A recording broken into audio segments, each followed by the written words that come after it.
Today on History's Tech, we are looking at the M41 Walker Bulldog. Now, the M41 is the M24 Chaffee's replacement, and it is the first post-World War II American light tank to be produced. However, it almost wasn't. In fact, due to the end of World War II, budget cuts happened, and this tank was almost canceled. But it would be saved and go on to serve in more than 30 countries around the world and is still currently used by 4 countries. But let's go ahead and look at the history and origins of the M41 Walker Bulldog. Now, the tank the M41 was replacing was the M24 Chaffee, which was not a bad tank. It really made up for the shortcomings of the M3 and the M5 Stuart, especially once they figured out it'd be better as a reconnaissance tank. But there was this idea for a better gun, better armor on a light tank that could kind of let it push forward more, and that's where the light tank T-37 comes in. Now, the T-37 is born out of kind of a conceptual design. There was this need in 1945 for a tank that could utilize the 76 millimeter gun that was very popular at the time, but that could penetrate 127 millimeters of armor plating at 1,000 yards. And so this group came up with this new idea for this kind of conceptualized tank. This would be a new light tank that packed a better punch. Now, this idea was also going to include some new revolutionary elements, including the idea that they were no longer going to use pre-made engines. Instead, this was going to have an engine specifically designed for tanks, as opposed to using aircraft or automobile engines that other tanks had used. So with all of these ideas for this new tank, the light tank T-37 was officially proposed to the Army. Now, even though the concept was finished by 1946, it wouldn't be till 1949 that the Army began to advance any type of development with this. And they actually looked at 3 different prototypes, and they went with one of them, the second of the 2, known as the T-37 Phase 2, and they started to begin testing this. With this prototype chosen for future development, it was redesignated the T-51, and development began on this prototype, advancing into a future production model. It is here where a lot of the issues began for the T-41.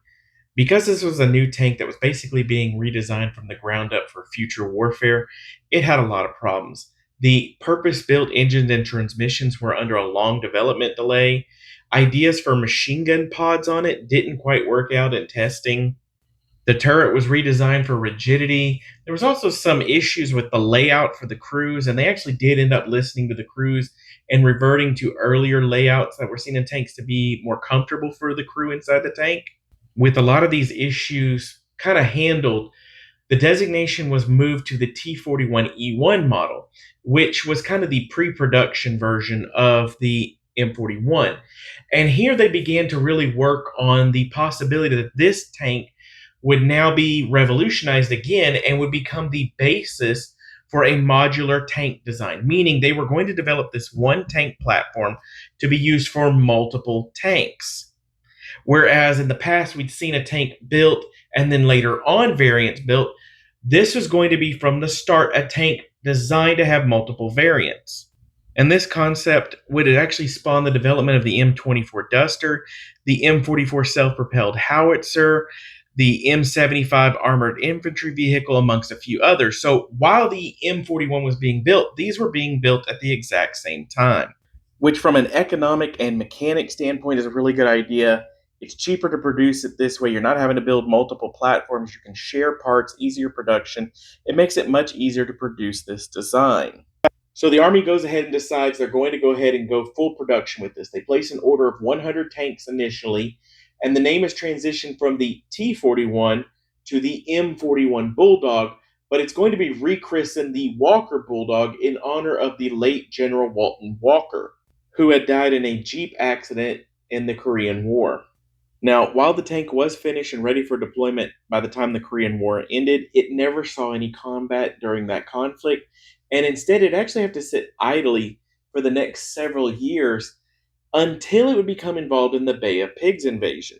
And essentially what it comes down to is the CIA trained and supplied the anti-communist Cuban forces with M41s in order to combat Cuban T-34-85s.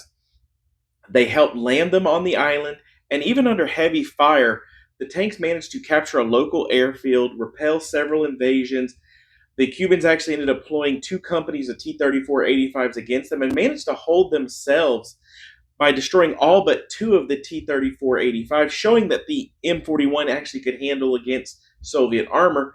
And pretty much the whole reason they ended up having to stop utilizing them is they ran out of ammo. Now, while the Bay of Pigs invasion is a failure, it does show that the M41 can go toe-to-toe with at least the T-34, which meant it can be deployed against other areas that may have to encounter Soviet forces. So the next place it's going to be deployed is Vietnam. Now, at the start of the Vietnam War, the South Vietnamese army was fielding M24 Chafees and M5 Stuarts, but they were kind of limited. They didn't have all the equipment to keep them running.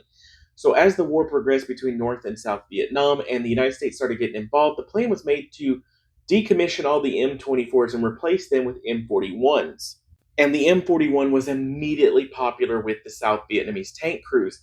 Because they had a little bit smaller build, they could fit in the tank more comfortably, it was easier for them to use, and the tanks became extremely popular for South Vietnamese forces to use in street fighting. Now, over the course of the war, the South Vietnamese forces would actually take in about 580 M41s until they began replacing them with the M48. And they actually utilized these against multiple Soviet and communist-made tanks such as the T-54 or the Type 59. Besides this, it would see service with a lot of countries. It was utilized in Argentina and was actually publicly displayed during the 1966 coup.